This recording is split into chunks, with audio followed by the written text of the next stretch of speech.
Good morning, Jamaica. It is Wednesday, May 6, 2026, and it is Teachers' Day. And we're going to have lots of teachers who are celebrated today, and we're going to get to that later in our post-cabinet press briefing. But I have to acknowledge all of the wonderful people who are here today, and let me put on my glasses so I get it right. We have, of course, our main guest, Dr. the Honorable Christopher Tufton, our Minister of Health and Wellness, and it's always good when he is here at our post-cabinet press briefings. We also have the Honorable Rhoda Moy Crawford, who is Minister of State in the best ministry, Minister Tufton, the Ministry of Education, Skills, Youth, and Information. I know the PS is also supposed to be here. We have Dr. Jacqueline Bisesa McKenzie, our esteemed CMO, or Chief Medical Officer in Jamaica. Mrs. Terry Ann Thomas Gale, our Chief Education Officer. Senior technical staff from the two ministries that are represented today. We have some teachers here with us. We have Donya Allen Thompson from Glen Devon Primary in St. James.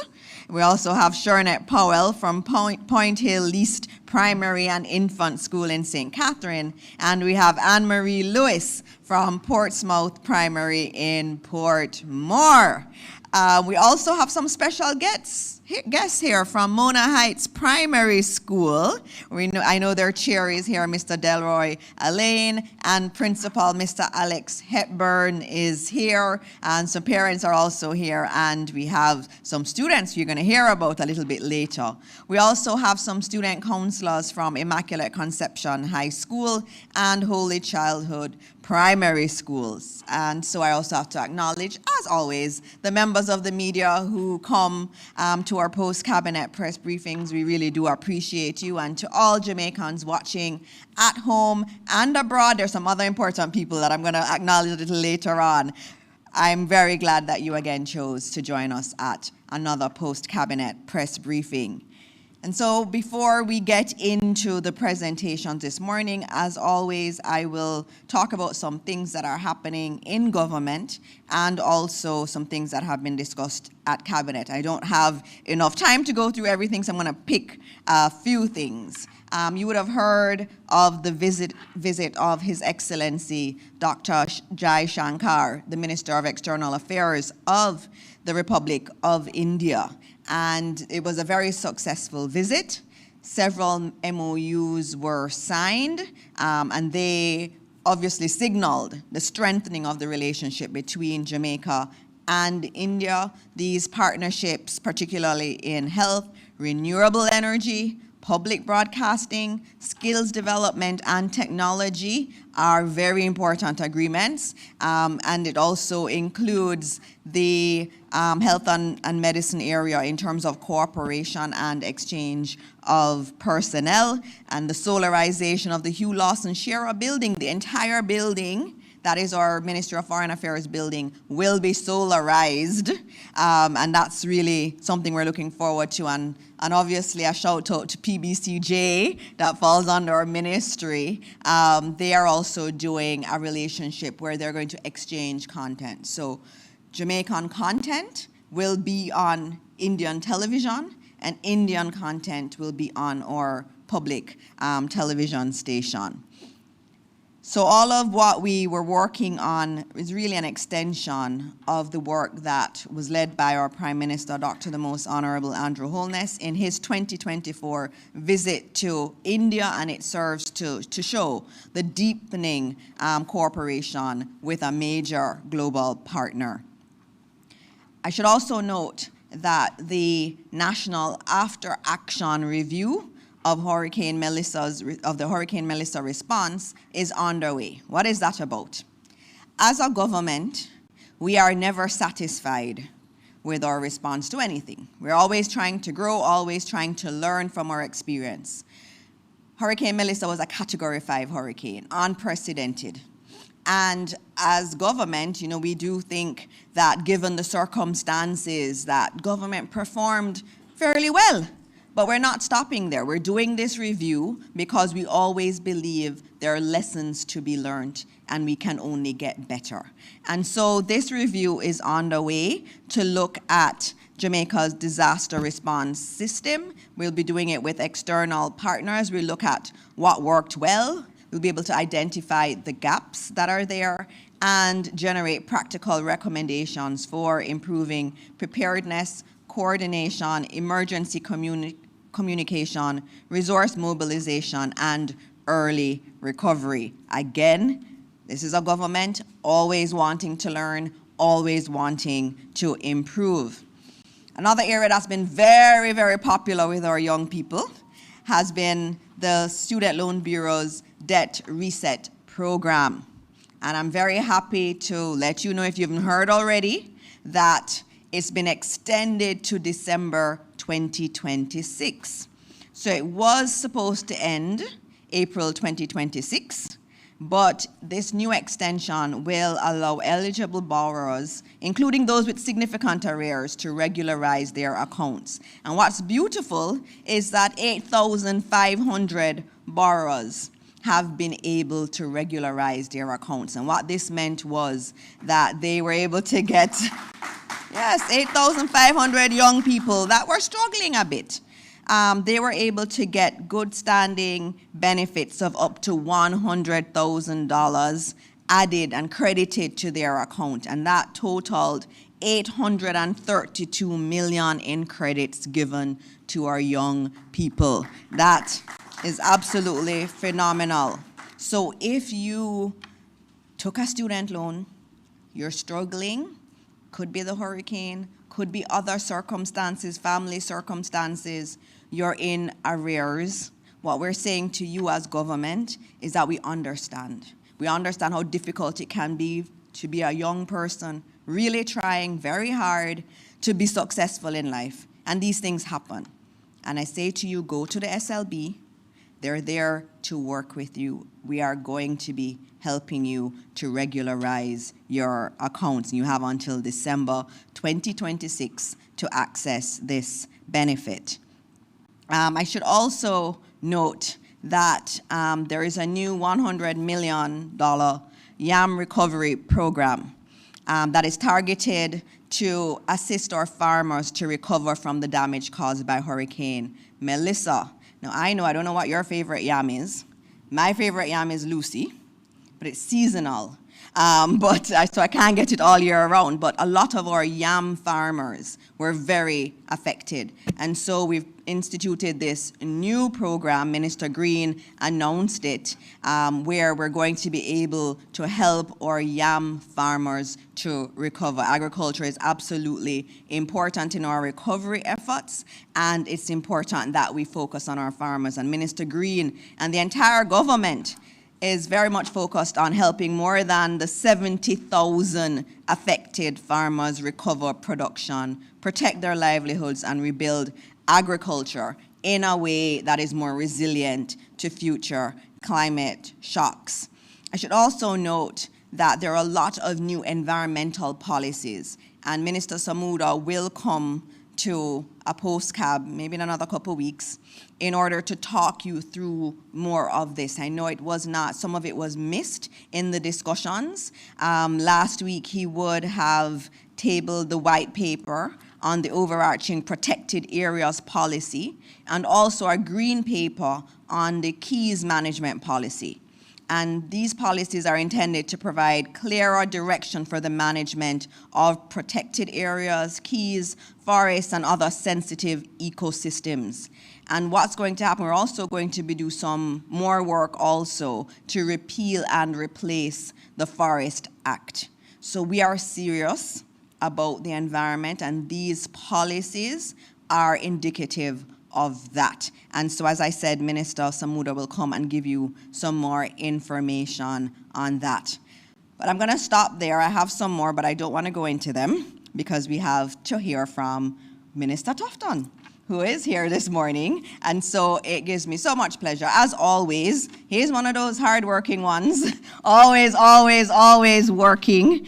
We learn a lot from you. The younger ministers learn a lot from you, Minister Tufton, in terms of commitment to this work, and it's often hard. The Ministry of Health is not an easy ministry, but you've done a tremendous job, and the CMO is here, and I know all of Jamaica still remembers COVID and what you did, and I don't think historically it's going to go down in history. And I should make a plug. Can I make a plug for your book? He wrote a book on his experience during COVID, and over the Christmas holiday, I was able to sit and read it. It is really well written. It's a very good book, and it shows Jamaican leadership in crisis. And it was showing all of the leadership. It brings in the CMO, the PM, it brings in the PS. You know, he gives credit to the healthcare workers in so much detail, but it also shows that we can lead in really wonderful ways, and we did lead in COVID, and I'm honored this morning to have Minister Tufton talk about some new areas this morning. Minister. Thank you very much, colleague, and you're officially named my campaign manager for the next election in West Central St. Catherine. But thank you for those kind words. And since you mentioned it, the title of the book is Wild Flavors, right? And it's on Amazon. I didn't bring it up, but the opportunity shouldn't pass. Okay, so good morning, everyone. Let me join my minister and colleague in just recognizing all the teachers throughout Jamaica, but certainly in the room. I have to mention the teacher from St. Catherine West Central, Principal Powell, Point Hill Primary, one of the top primary schools in Jamaica. And I want to just big her up and tell all the other teachers in West Central who are listening that Principal Powell came to represent them at OPM Cabinet Press Brief, okay? But recognize also the other members in the room. I see Dr. Thorburn, who is one of my board members. I suspect she's here because of education. I just want you to know that we have to share her with health. Okay, she's the board chair for Bellevue Hospital, and mental health is a big issue. My health team who are here, of course, the CMO and others, distinguished ladies and gentlemen. So I'm open to any question as usual, but I really came today to give an update and perhaps entertain any concerns or clarity that may be required on the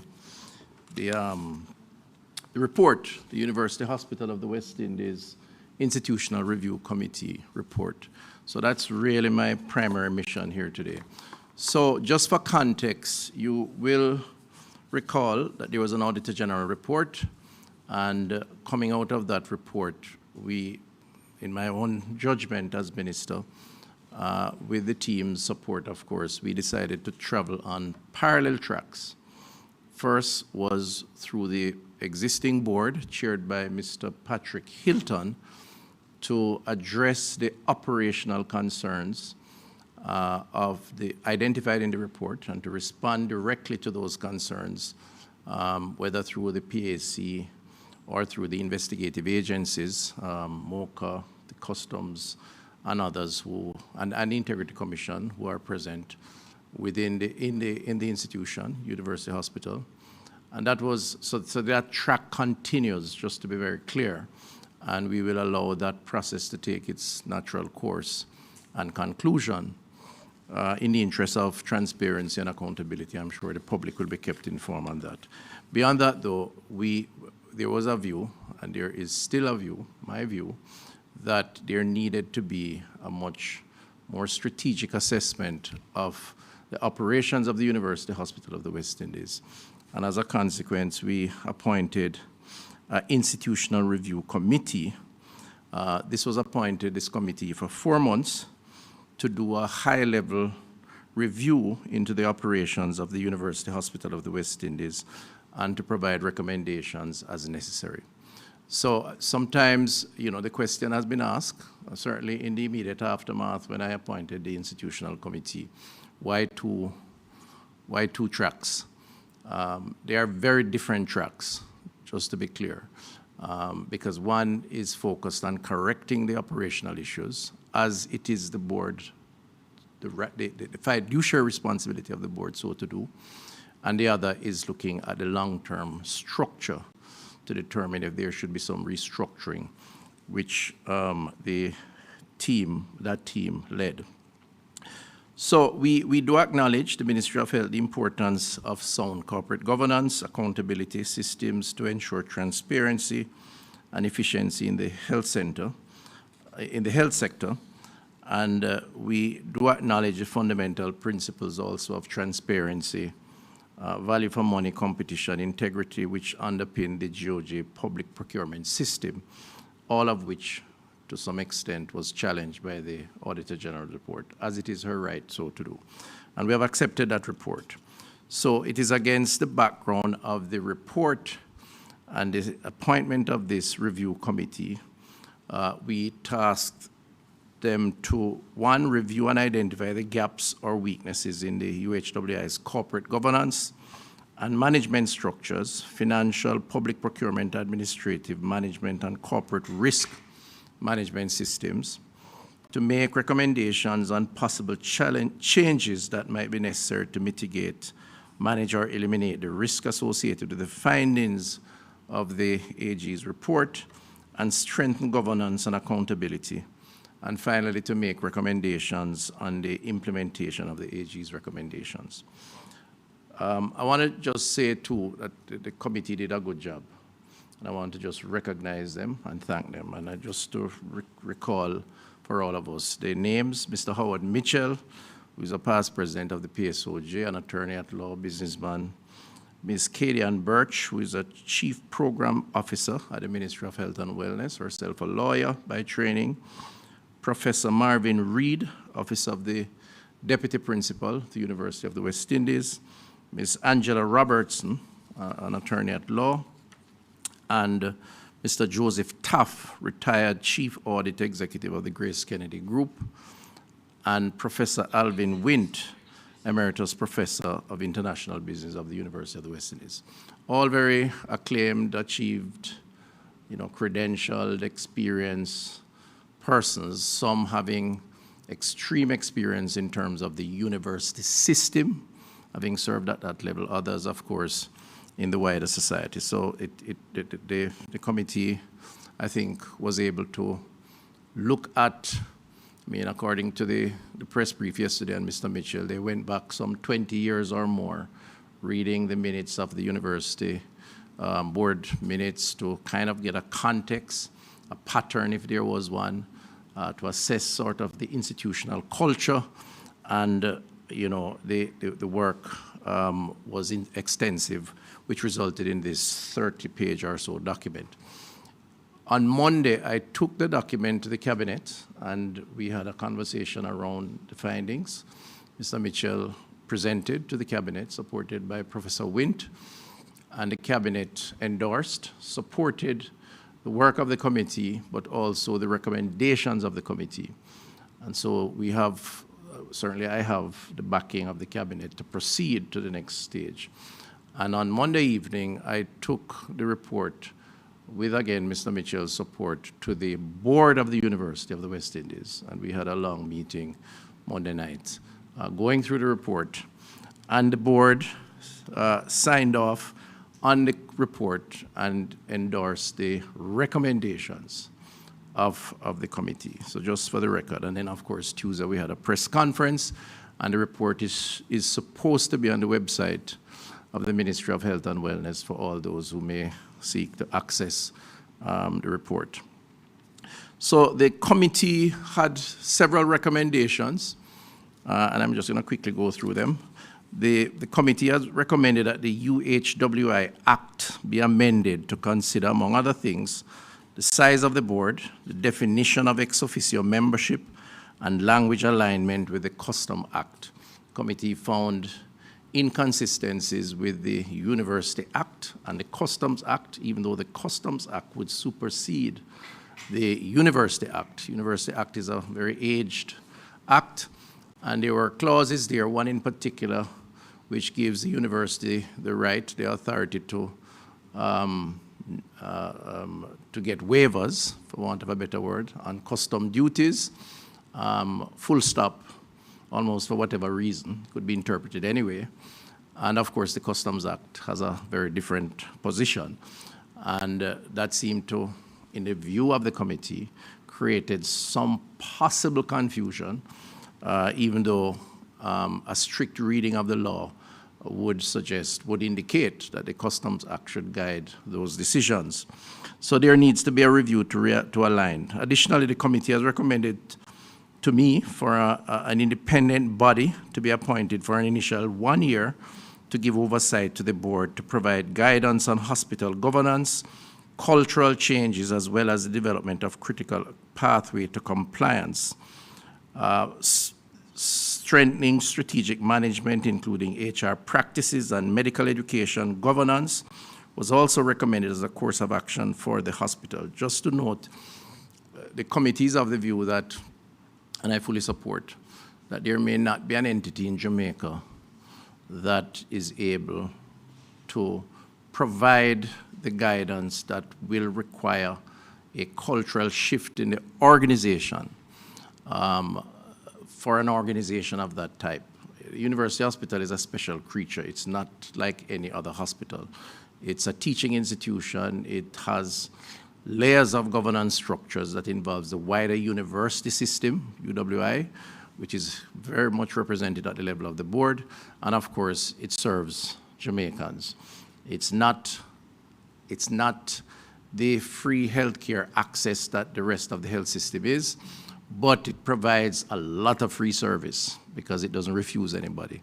And so there are a lot of anomalies or differences that creates a particular special purpose vehicle. And as a consequence, according to the report, a lot of bad habits have been formed over time, and there will need to be some strategic guidance, even though the board is so well credentialed, very eminent people on the board, but culture and bad culture seem to have superseded some of those decision-making.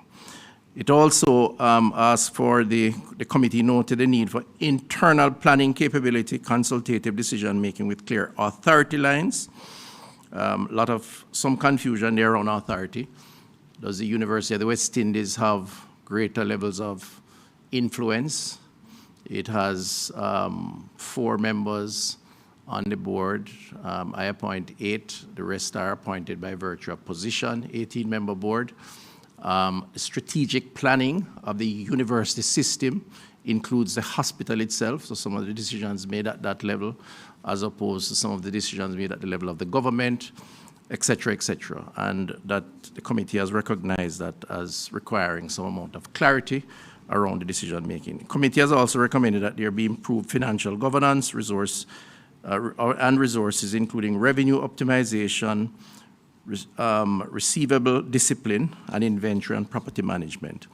Finally, a service level agreement between the University of the West Indies and the Ministry of Health, as is the standard practice with the Regional Health Authority, was part of a strong recommendation of the review committee.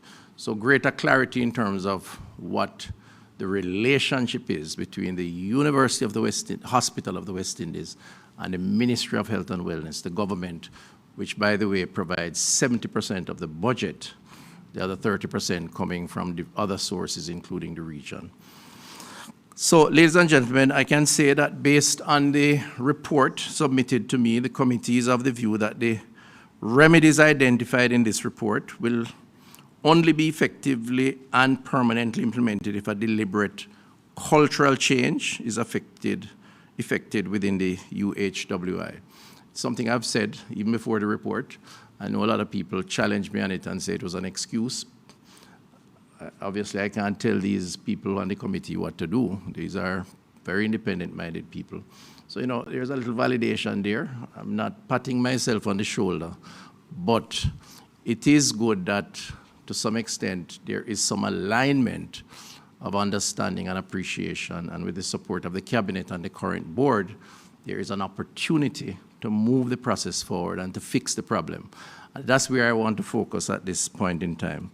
So the mindset of both the board and staff will have to be receptive to the recommended changes, leading to the institution and staff members internalizing the good governance and accountability. Committee also is of the view that this cultural mindset shift can be accelerated with appropriate levels of support from the GOJ's governance and accountability ecosystem applicable to the operations of public bodies, which incidentally was part of the ambiguity. Up to 2025, the legal officer, identified in the committee report, was writing to a law firm seeking clarity as to whether the University Hospital of the West Indies was a public body or not. That has big implications for how decisions are taken. Now, the committee is very clear in its mind, as I am, that it is a public body and therefore subjected to the rules of a public body. But again, there obviously were mixed views on that, which would have necessitated that letter being written 2025. Given these key recommendations, the committee has outlined an implementation methodology, which includes translating recommendations into a sequence implementation plan, critical path, with owners, milestones, and dependencies, establish a regular reporting and review system, and prioritizing enablers, meaning governance clarity, strategic planning capability, procurement controls, internal audit follow-up, and financial management discipline. I just want to close by saying the UHWI is a key institution in the public health sector. There is no doubt that that institution has served not just Jamaica, but the Caribbean, and served us well. Most of our doctors, nurses, healthcare workers pass through the halls of the University of the West Indies, University Hospital of the West Indies, our specialists, and we export maybe 80% of them, and they're all over the world. Some of the strangest places and most prestigious universities and hospitals. So that mandate is being fulfilled, and they are the tertiary level institution with the highest concentration of experts, and they treat thousands, hundreds of thousands of patients every day. The issue becomes, are we optimizing the full benefits of the institution? So the institution has to survive and will survive. What we need to do is to ensure that it is a lot more sustainable, a lot more accountable, and get the maximum benefit from the institution. So that's the way forward. My job as minister is to map that way forward in terms of a strategy. Some of the responsibilities will lie with the board. Other areas will lie with the ministry. The board meaning the University of the West Indies, which has to take on a greater burden given the link of teaching, but also the capacity that they have in helping to ensure governance structures, but also the hospital and its operations. And from our perspective as government and health ministry, in terms of the legislation and the policy, we have to play our role also. So that's it, and I'll keep the country updated as we make the changes. Thank you very much.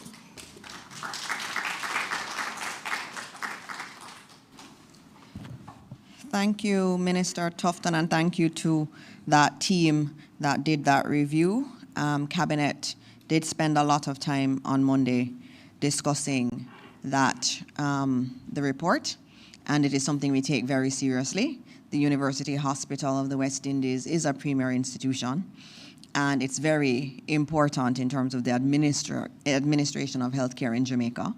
And as a cabinet, we endorsed what Minister Tufton was doing, his approach and the recommendations, and we will be getting periodic updates in terms of the implementation of those recommendations. We take it seriously, and I thank Minister Tufton for leading and getting that team together so quickly to do their report. And you heard it, they went back 20 years and looked at board minutes just to get a feel of the place.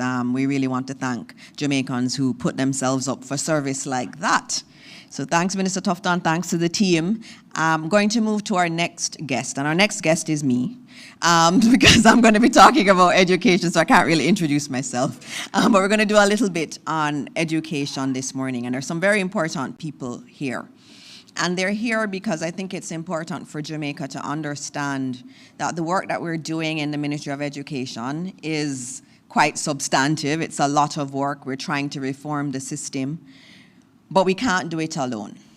We have to have persons in private sector and academia that are willing to work with us to get the outcomes we want for the children and young people of Jamaica. And so I wanted to introduce some of the wonderful persons in Jamaica who have agreed to assist us in the Ministry of Education. It means it's not just, me and the Minister of State and the PS and the CEO and the others. We have other people. We have Banquet now, right? And so I wanted to introduce to Jamaica some of those who have put their hands up and said, yes, I want to see my education system get better, and we are here to work with them and to take their expertise and put it into our education system to help us to move forward. And so I want to start with Mrs. Camille Facey, CD, and she is going to be the new chair of Heart NSTA Trust.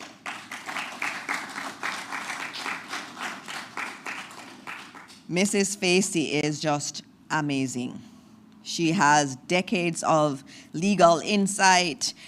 She has been she's probably the lead of governance in the Caribbean, the lead voice around governance in the public sector, in private sector. And she is someone who believes deeply in the role of the private sector in assisting government in having programs that are relevant, because that's very important. As we are training our children, and you hear, Heart is going to be free up to level 5. That's a big deal, but we need our young people to be channeled in the right direction. And that's why it's important that the private sector has a big voice in what we are doing. And Mrs. Facey is also an executive of the private sector organization of Jamaica. And so that relationship is being bolstered. And so we know with her governance expertise that we will use the funds that have been allocated to Heart NSTA Trust properly. And there will be proper systems in place. Knowing her as chair, I have no worries that the audit committee will be meeting and doing its work. No doubt about that at all. And so I want to thank Mrs. Facey for agreeing to do this. It's a big role, and we're expecting a lot from the Heart NSTA Trust, but we know that we've put it in good hands through you. The next person I wanted to introduce you to is Dr. Diana Thorburn. And she is a brilliant researcher, and she is the chair of the Child Care and Protection Council, and she's also the chair of the CPFSA, or Child Protection and Family Safety Service Agency, CPFSA. She is the head of the advisory board. You've been hearing about advisory boards a lot with NARA, don't it? I can't not talk about advisory boards. So what does an advisory board do? An advisory board advises the CEO, not the minister. So the minister appoints the board, but the advisory board does not advise the minister. They advise the CEO of the entity. But she's also the chair of the CCPA Advisory Council, which has a much more robust mandate, and that's given in law. And both things actually intersect with each other. So it's really good to have the same chair for both entities. Dr. Thorburn has done a lot of research over the years on things related to child care and protection, and she is going to be helping us quite a bit in getting through new legislation. The CCPA needs to be amended. That is a key focus of ours. I should also note to Jamaica that the Adoption Act, something we've spoken about for a long time, is a priority, and Dr. Thorburn is leading on that with the team and assisting us to move those forward. It is important. I've heard in the public domain some discussions around adoption. It is something we are going to fix. We are committed to fixing it. It has needed fixing for some time, and we're going to get it done. And I thank Dr. Thorburn for her work in marshalling that and other areas. And I'll tell you some other things we're going to be doing. Also, we have Mr. Stuart Jacobs, who is the president of the National Parent Teachers Association, amongst many other things. And he is also chair of the National Parenting Support Commission. And he has a big task. Parenting is a big concern in our country. And I can tell you that from my role in the Ministry of Education. Talk to any teacher across this country and they will tell you about the breakdown in parenting. When our teachers try to discipline a student, in many instances, we have parents who will say, no, you cannot do that. They're looking out for the best interest of our children. There's an issue with parenting in our country, and we have to find solutions to it, or we're not going to get the outcomes we want in our education system. Our teachers are being asked to be parents quite a bit, and I heard the teacher saying yes in the audience. They know what we're going through. It's very, very difficult. And so the role of the National Parenting Support Commission is critical because we have to address that. I also want to introduce you to someone who doesn't really need introduction, Mrs. Nicole McLaren Campbell. And we're looking for talent. Anywhere you are with talent and want to help, please put your hand up. We're here to take it. And she is just an extraordinary Jamaican entrepreneur who has done quite a bit in terms of the education area and who is well respected globally for her work with young people, especially in preparing them for exams and to go into colleges around the world, the elite colleges around the world. And that's what we want, really, you know? We want our children too, irrespective of where they're from, to have those dreams and see those dreams be a reality. And so for her to want to help us in education is a big thing. And we really want to thank her for saying yes. And her role is an exciting one. She's going to be the chair of the Jamaica Library Service. So I'm bringing in energy, youth to it. And she is going to be reimagining the Jamaica Library Service. It is something that we need to think about in a completely different way.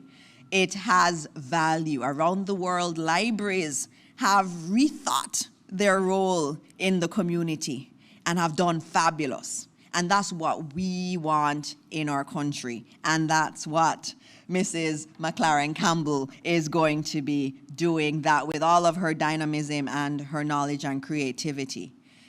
I also have Professor Andrew Spencer, who is the head of the Caribbean Maritime University, and he is the chair of the National Education Trust. Now, that's a big role because that is the entity that's really leading quite a bit in the rehabilitation of our schools and the rebuilding of our schools after Hurricane Melissa. The National Education Trust is key. We know. We go around our schools and we see the plant and we see that it's deteriorating.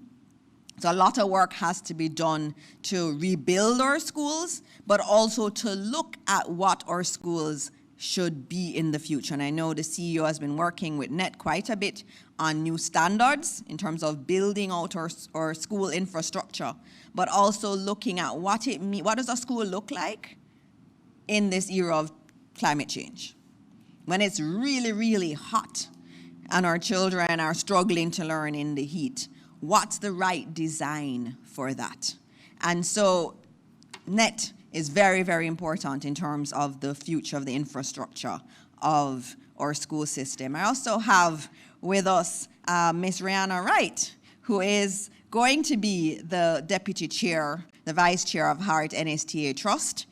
She is another one, and it's important that we have these new dynamic voices. She's a senior policy advisor right here in the office of the Prime Minister, and she is one of the smartest persons and strategic persons I have met in a long time.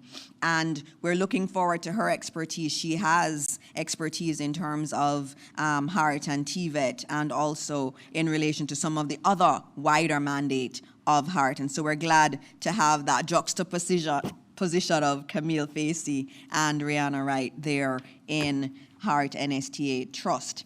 We also have, is Rodane here? Mr. Rodane Richardson, is he here? Oh yes, there you are. And he's the chair of the Youth Advisory Council of Jamaica, and he's also an attorney at law extraordinaire. He's a defense attorney and member of the board of NET. And he is also going to be on the board of the Edna Manley College of the Visual and Performing Arts and the Overseas Examination Commission, OEC. Now, one of the reasons I asked him to stand is because he is representative of a new generation of young, vibrant leadership that is professional, engaged, and committed to ensuring that young people are not only the beneficiaries of policy, but active participants in helping the government shape it. Those who watch Postcab usually, you know I always try to have young people from our universities here because I want them to see this alive, know that policy isn't far removed from them. And I'll give you one example. Yesterday I was at Petersfield High School and I went into a class. They were doing a government class and the teacher had taught them about the ministers of government and they should recognize them. So she took me upstairs to the class and said, "Who is that? You did a test last week on this. You're supposed to know who these people are." And I had a conversation with the class and I told them that, we were going to do everything in our power to fix their school. And I told them that the ministry had allocated $264 million to fix their school. And they're happy about that. Of course, one said, can I get half of it? And I will do all the work for the half. He was very innovative in his thinking. But I took the opportunity at that point to say to him, that the 200 and odd million that we are allocating to your school is not the Ministry of Education allocating it. It's actually the taxpayers. And then we had a discussion about taxes and what taxes mean and why it's important that we pay taxes because that's what's repairing his school. And so it's important that we do things like that to ensure that our children understand policy and understand what we are trying to do here. So be able to hear our Minister Tufton, know that there's a problem at a hospital and how you actually work to fix it, how you strategize around it, how you study the problem and then you come with solutions. Our young people have to understand that and we have to build them as board leaders from now. And when we identify them, we need to do that. I also want to acknowledge Mr. Donahue Martin, another young, amazing attorney. We have such good attorneys and young attorneys. I mean, the future is bright in this area. And he's a prospective chair of the Council of Community Colleges. This is a very important body because our community colleges have historically been very important in our communities. And we have to ensure that that role is maintained. They are very important in even some of the skills training programs that we need rolled out across the country. And so we need a lot of energy there to reimagine and re-envision all of these community colleges, and that council, the work of the council is going to be even more important as we position our community colleges as engines of opportunity for young people who are seeking to advance and looking for more practical and affordable routes to that advancement. We have some other persons who are not here in the room for me to acknowledge. There is Mrs. Andrea White Walters, who will be the chair of the University Council of Jamaica, and Mr. Malik Kalia, vice chair of the University Council of Jamaica. There's also Miss Linda Mayer, one of our leading attorneys in this country, who is the chair of the Adoption Board and working with Dr. Thorburn as we look at the adoption system in Jamaica. There's also Mr. Colin Barnett, who is the chair of NCT VET, which will be working very, very closely with Heart in delivering on the mandate. We also have Mr. Brian Bennett Easy, who is the chair of the Overseas Examinations Commission. And we have Mr. Wayne Chen, who is our presumptive chair of the Edna Manley College of the Visual and Performing Arts. That's a lot of people. A lot of people who have put their hands up for the children of Jamaica and the future of Jamaica. And I really want to thank them. They're all very busy. They don't have really time for this, but they've made the time. They've made the time because they understand that if we get education right, and our agencies, the agencies of the ministry are important. And so we have to have them performing very well. I just wanted to note also with our young board members, it's not just the two you met today we're not just putting them on the board, we're giving them big titles too. We are looking at several other young people. We've put so far 15 young people on boards across the education system. And we are very happy that all of them have agreed to do this service to our country, and we're looking out to having many more of them start to play their part in the advancement of our boards. And I think they're being put on the screen now. You're seeing all of them. I should say their names. You heard Rodane Richardson, Mr. Jonathan Dwyer, who is an assistant parliamentary counsel, Miss Antoinette Dennis, who's a policy analyst, Dr. Aubrey Stewart, who is a technical advisor and an expert in national security, because that nexus is very important. Mr. Blake Brown, who is a policy advisor. Mr. Percival Roberts, a youth leader. Mr. Malik Kelly, attorney. Brittany Clark, you know Brittany, communications specialist. Miss Christina Williams. Mr. Andre Marriott Blake. Miss Crystal Paris Campbell. Mr. Dimitri South. Miss Morgan Kelly, and Mr. Janoy Elliston. I also have one last one, Joel Numdarkam, marketer. So there are a number of young people stepping up to the plate, wanting to assist us in governing our system, and we have said, yes, come. They have to learn, they have to start learning from now. We want them on the boards from early. We need to create the next generation of leaders for our boards, and that's what we're committed to in the Ministry of Education. And I want to thank them and thank all of the board leaders who are here today. I'm going to stop there because I've said a lot, and we need to do some Teachers' Day things after. So I'm going to open up to the questions from the media at this point. And I figure, Minister Tufton, you're going to have to come up here. Go ahead. Mr. Brown, where are you starting this morning? Good morning, everyone. My name is Blake Brown. We are now open for questions. As per usual, if you have a question, please raise your hand and remain standing until your question has been answered. Good morning, everyone. Good morning. Let me say Happy Teachers' Day to all the teachers in the room. Question to Minister Dixon and then Minister Tufton. So, Minister Dixon, you spoke earlier. I'm Akim Art from CVM News, by the way. Good. You spoke about fixing schools, and one school that is in dire need of repair is the Haile Selassie High School, which sections of that school has been in disrepair before Hurricane Melissa.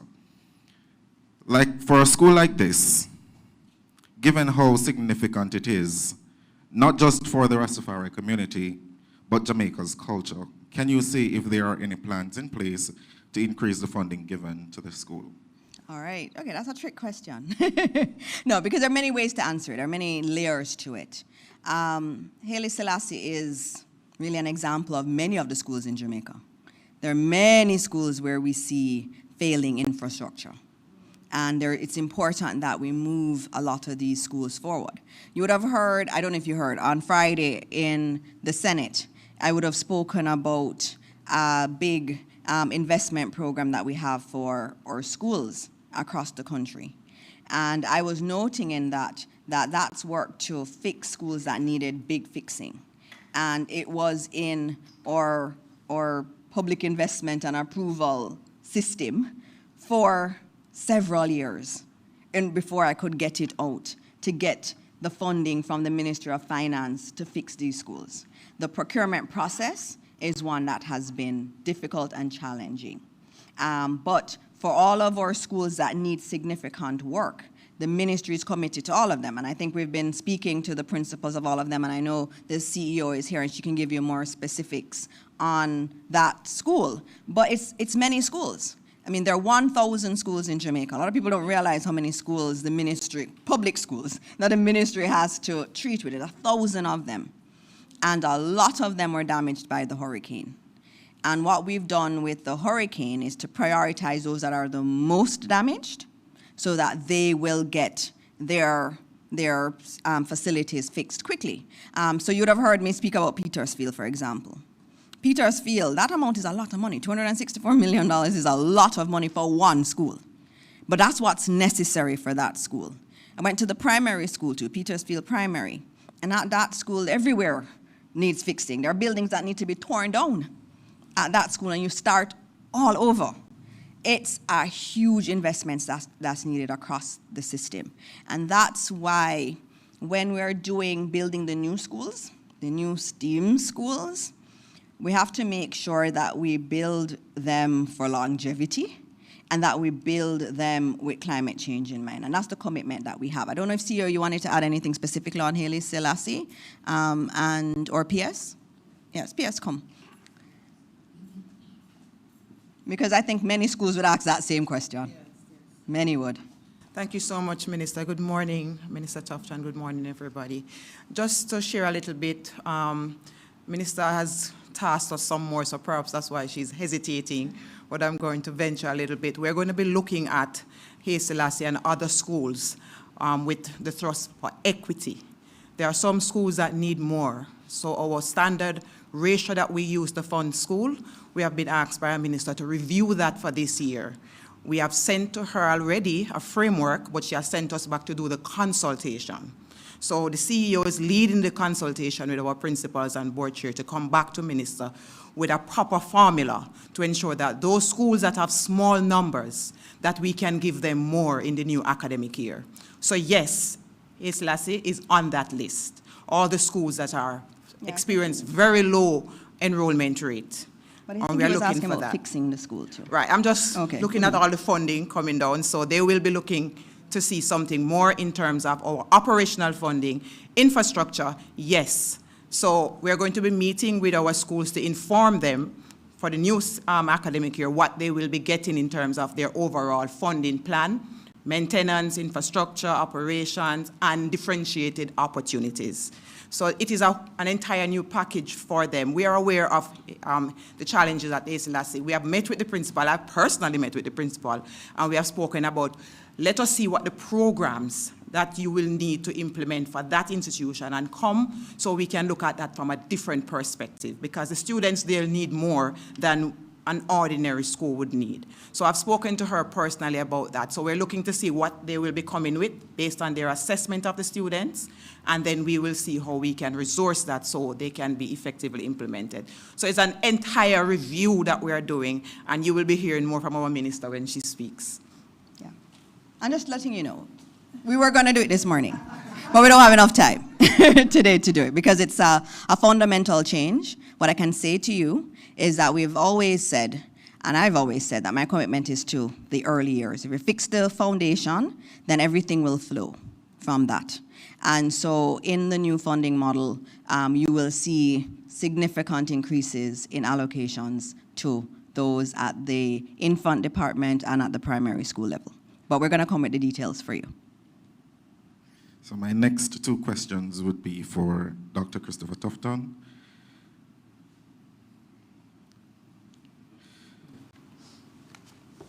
Given that we have tourists coming into Jamaica on a daily basis, are we ramping up surveillance to detect cases of hantavirus or avoid spread? That question is really for the Chief Medical Officer, and she's right here. Come, CMO.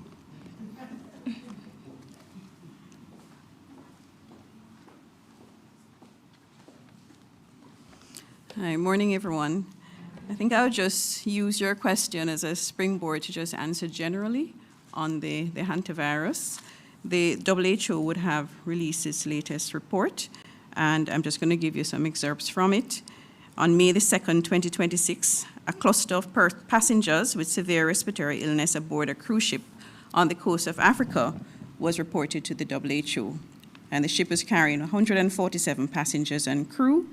On the 4th of the 5th, 7 cases were reported, 2 lab-confirmed hantavirus and 5 suspected cases, and of these 7, there were 3 deaths.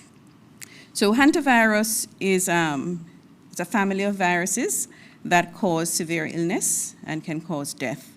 And in humans, it leads to the hantavirus pulmonary syndrome, hantavirus hemorrhagic fever, and renal syndrome. So, and these illnesses are severe illnesses that can lead to death. We generally start out with fever, GI symptoms, progression to pneumonia, acute respiratory distress syndrome, and shock. And the management, as on the ship, has been case isolation, medical evacuation, of course, necessary investigations, and really getting persons to the critical care that they need. The virus is transmission. I think everybody would be interested in that. It's primarily acquired through contact with urine, feces, saliva of infected rodents.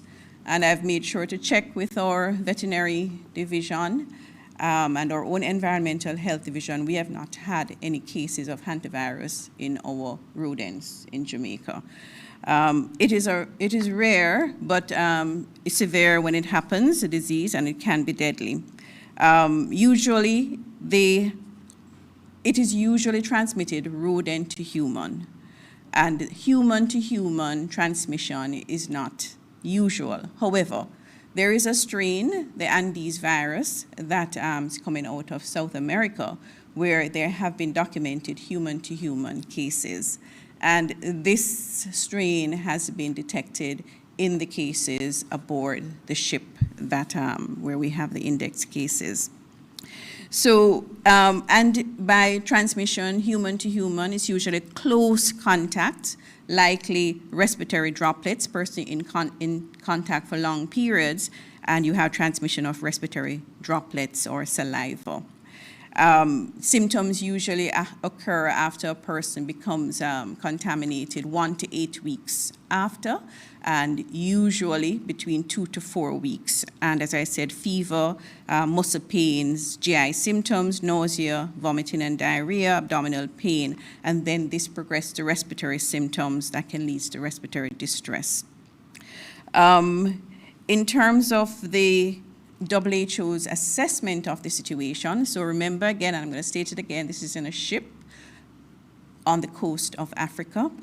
And the current assessment by the WHO is that there is a low risk in terms of global spread. However, we do know that Jamaica is a hub in terms of cruise shipping, and so therefore it makes sense for us to increase our vigilance. And certainly public health measures include early detection, timely treatment, and reduction of exposure risk. So we are exercising more vigilance in terms of our cruise ships that come. Usually we have a report that is sent in when the ship is on seas to notify the country that they're coming to if there are any illness on board. And this usually is called a Maritime Declaration of Health. That is a detailed document that is submitted and is reviewed by our persons on ground before we give permission for the ship to come into port. When the ship comes into port, then there is further assessment in terms of our officers boarding the ship and ensuring that what is on the report is in fact true. And of course, in situations like these where there is, something that is happening, there is even more vigilance. So we're going to be a lot more proactive. We've spoken to our Director of Environmental Health to ensure that our team is properly sensitized about the matter and that we are more proactive in terms of our inspections. But just to say, in terms of the general management, we've spoken about infection prevention and control coming out of so many illnesses that we've had to manage, and the standard approach in terms of infection prevention and control remains in terms of persons ensuring that they're washing their hands, if they're sick, that they isolate themselves, they stay away from crowds, etc., until their situation can be checked out. So physical distancing. Lab testing is important, just to say that at the present time, we do not have in country the capacity to test for hantavirus. However, regionally, we do, because the CARFA our public health regional agency has the capacity to test, and we have spoken to them. We have transportation systems that have been strengthened recently, coming out of changes that they have made at CARFA in terms of ensuring that we can get quick transport of samples to Trinidad for testing. So that is in place. We've also been in discussions with PAHO, and we are looking at other collaborating centers, such as the CDC and another institution, I think, in Argentina, that have the capacity for testing, that we would be looking if, of course, we have any problems.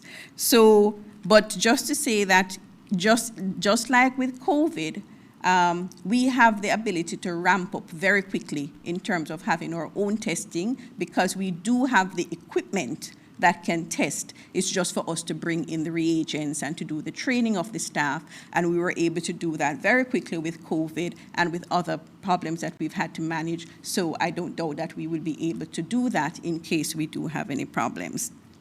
So all in all, yes, we are aware of the situation. We certainly are increasing our vigilance in terms of monitoring what is happening. The situation right now is assessed as a low risk, but of course the health team is always ready to respond. Thank you.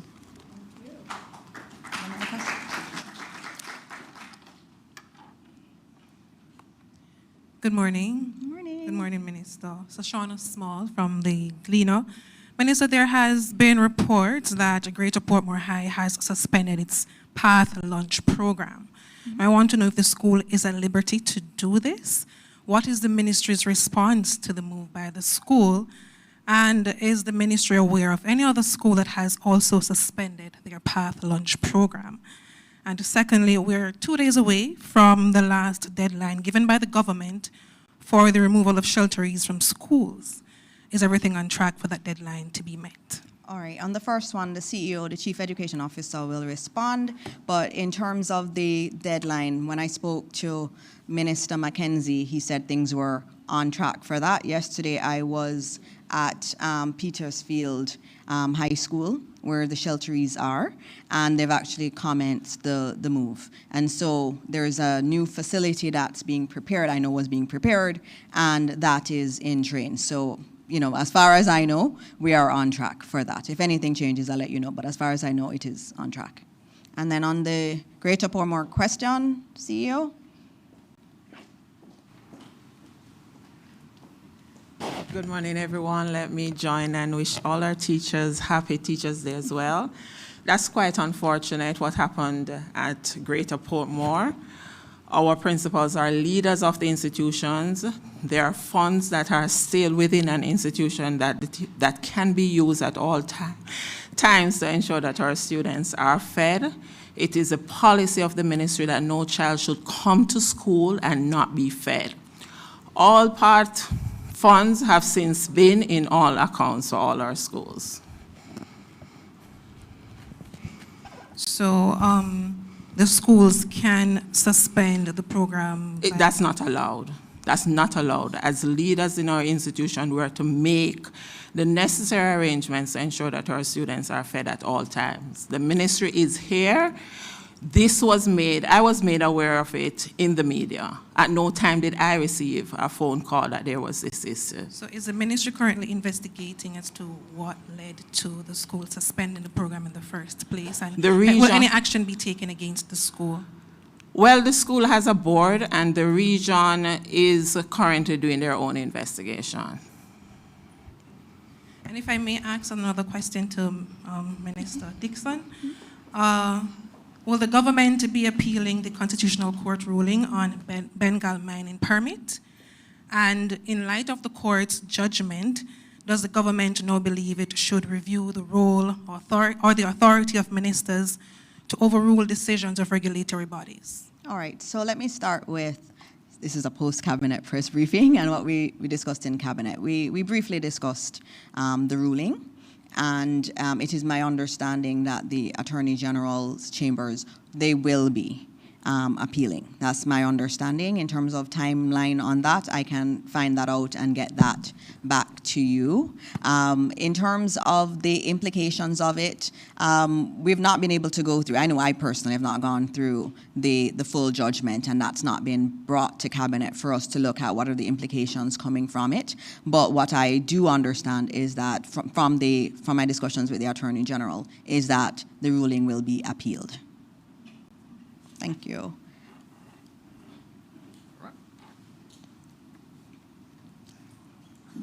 I have one more question for you. Oh, I have a question from online for Minister Tufton, and it was the reporter was requesting more details in relation to what's this service level agreement that's discussed in the report in relation to University Hospital of the West Indies. I just wanted to understand what's that service level agreement between the ministry and the hospital and what it has, the details of it. The service level agreements which we have with the regional authorities is really just that. It's really a document that outlines the expectations of performance of the institution based on certain goals that are set, essentially in exchange for the support, the financial resource support that the institution would benefit from. The university service level agreement may be different from the regions because as I said earlier, the institution is a different type of institution, particularly as it relates to training.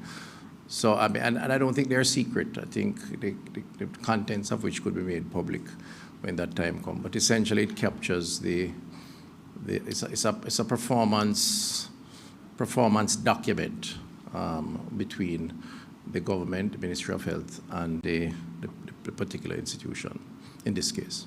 Okay, thank you. I think we have one last question. Let's see. Good morning, everybody. Good morning. Mahir Sue at Nationwide News here. Happy Teachers Day, Mommy.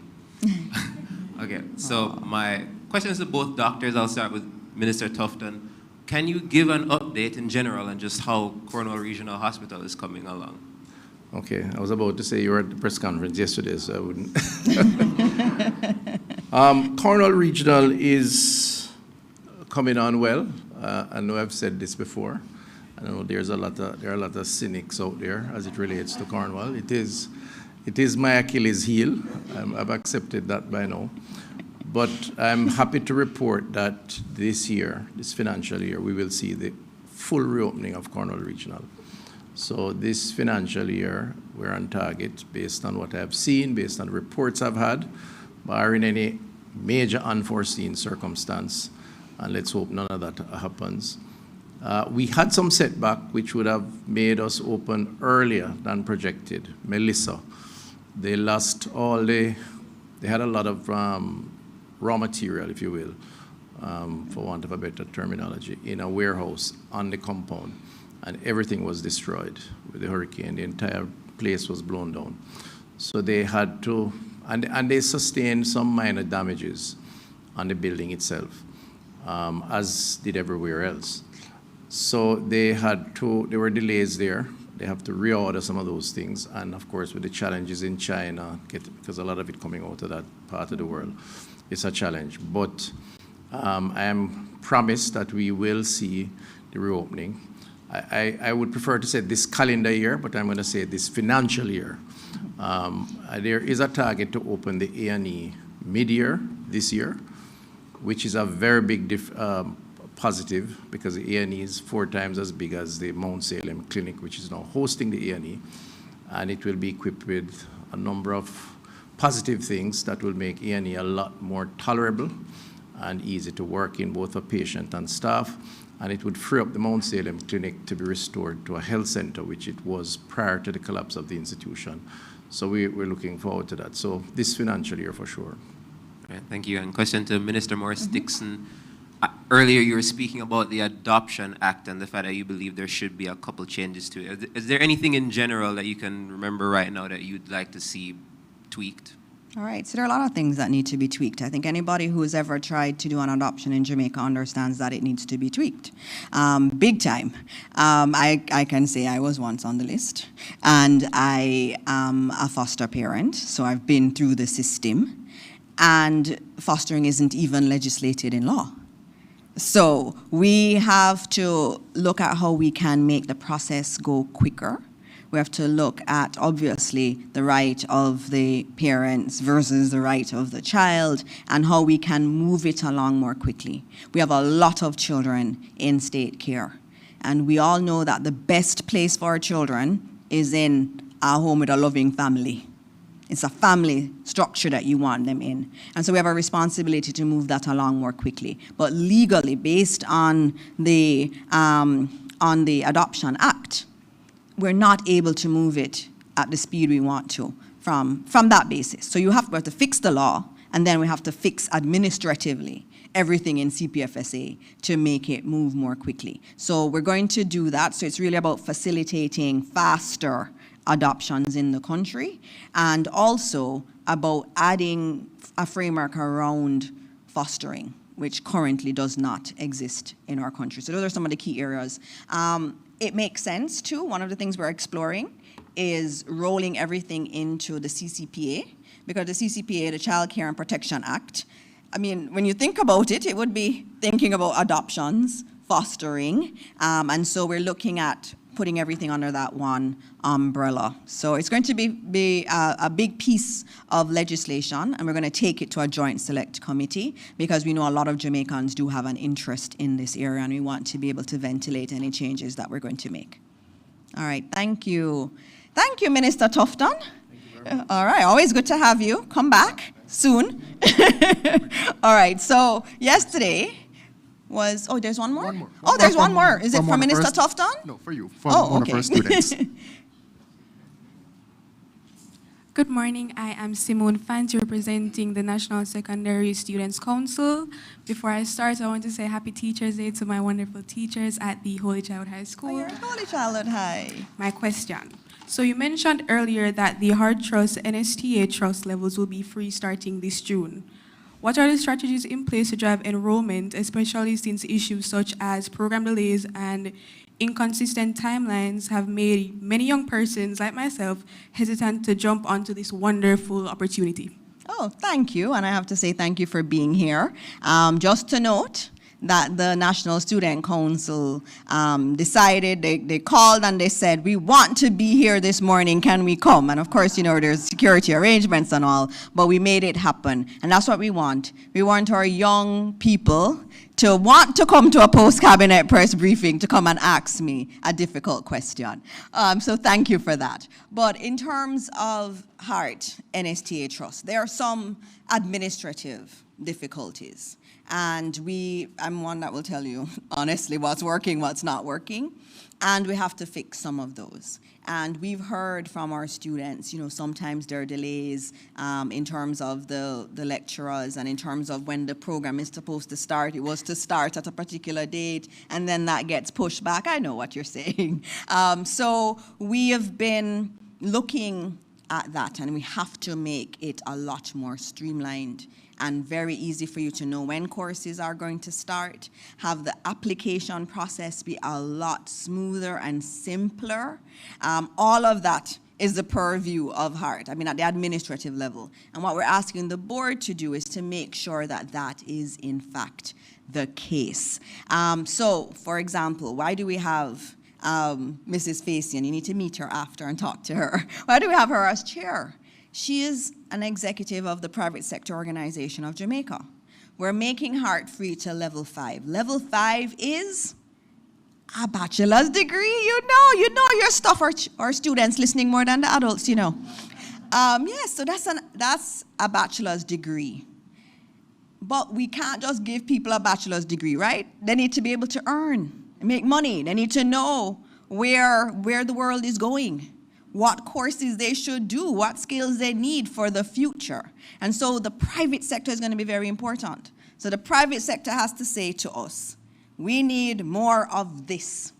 And where the world is going, we need more of this. And so that our students don't just go on and say, I think I want to do this. But when they go on, and I see Mrs. McLaren Campbell nodding because she wants to use her libraries to do more of this to educate our children about where the world is going, they can see online that this is what's demanded. So even if you went online wanting to do a particular thing, you should get information on what would be good for you to do if you really want to make money and you want to be able to provide for your family. So you are correct, and I'm glad that you've said it, that there are things that we have to fix administratively. So as we are opening it up and making it free to more, it also needs to be easier for people to access. And hopefully you can come and give us some advice too, and give us some of what you think from your friends, what they would want to see in that respect. So you can write me a paper, and then come to the ministry and present it. All right, thank you. What a lovely question. Thank you. All right, so yesterday was Read Across Jamaica Day, and I got to read to some students in St. Elizabeth and Westmoreland, and I was joined by Senator Shireen Golding Campbell so she could see more of what we do in education. And we know that reading opens the mind to new ideas and builds quite a bit of knowledge, strengthens language skills, and helps students to think of a future and a world of possibilities that you would not otherwise. I know when I was a child, I was boring, and I say to my children when they say, "I'm bored, Mommy," I always say to them, "Do you know what I did when I was your age?" And they're like, "Yes, you just sat home and read." And that is true. I would stay home and I would read. I loved reading. I saw a new world through reading, and it opened up so many horizons for me, and I was able to think big, and I didn't just think about myself in my narrow space where I was. And so it's really important. And even when we talk about mathematics, if we are able to have literate children, mathematics will come easier. So this reading pitch that we have is not just about a one-day Read Across Jamaica Day. The ministry has been very focused on timetabling reading, because we understand that it has to be on the timetable or it doesn't happen. And so that's been an important part of our strategy. And many schools have developed different strategies, but one of the best I have seen was Mona Heights Primary School. And I was so impressed. I went by the school and they just mentioned their reading initiative. What they do is each week on a Wednesday at 6 o'clock, all children from the school go on Zoom and they have reading time. And they invited me to read one Wednesday at 6 o'clock. I went on and I took a book from one of my girls' bookshelf and I went and I read to them and I asked them some questions, and the children were able to answer questions on the actual story. Now that's our teachers being innovative. That's our schools being innovative. And we have to celebrate those things when we see them. And so I want to thank them for their innovation, and I want the principal and the chair to please stand up so that we can acknowledge you. The chair is Delroy Alain, and then we have the principal, Mr. Alex Hepburn. Both of them are here, extraordinaire, and I'll tell you that they're in Minister Williams' constituency, Favour Williams' constituency, and she'll say that's one of my favorite schools. I know she has to say that for every school, but I really believe that she really does. She does like what you have done, and you've done tremendous work. This was not the Ministry of Education telling you to do this. This was you deciding to do this. And that's what we want of our principals. We put them in leadership positions to lead. We are here to support, and we will support from the ministry. But we want to see you leading, and you're an exceptional leader.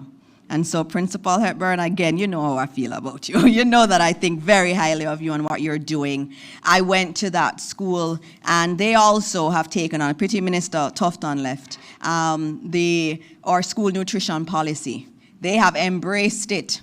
The children talk to me about fruits and the benefits of fruits.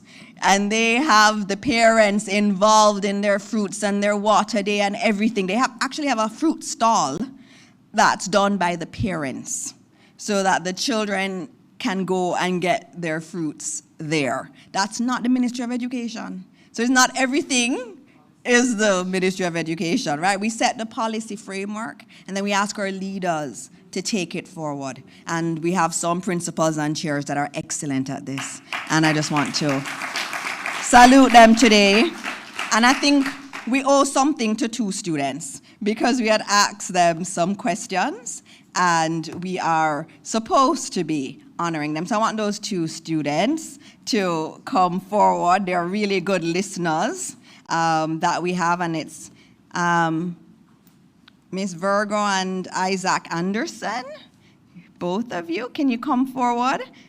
Hi. It's Gabrielle, right? Yes. So it's Gabrielle and Isaac. They were here because they listened to the story that I told, and they were able to answer the questions I had on that Zoom session. And I just want to congratulate you. I only saw them on Zoom, so I'm seeing them for the first. Come to the front. Come to the front. Come out to the front. And let Jamaica see you. Let them see the future. Let them see our readers.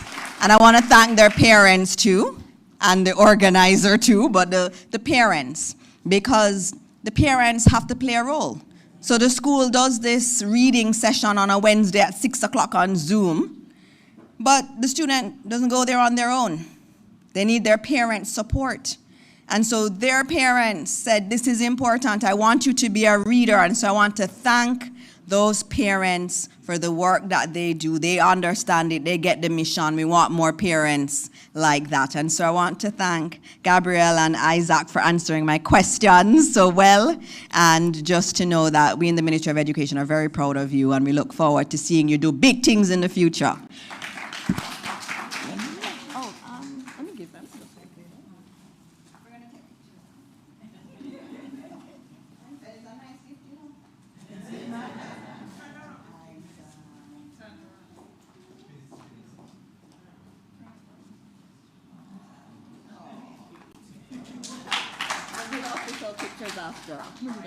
Thank you. Thank you very much. We're going to do the official pictures after.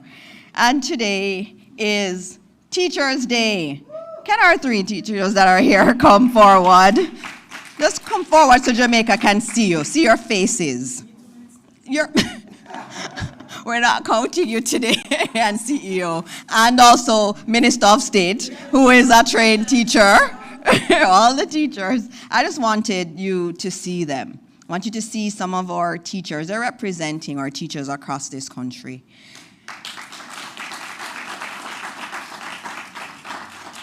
It is good to have them here at Jamaica House, where we can say thank you to them, and they can say to all the other teachers that they were here and that we thanked them. They deliver more than lessons every day. They are more than just your teacher. Given what we have in our society, in our communities, in our families, they have to take on additional roles. They are family members.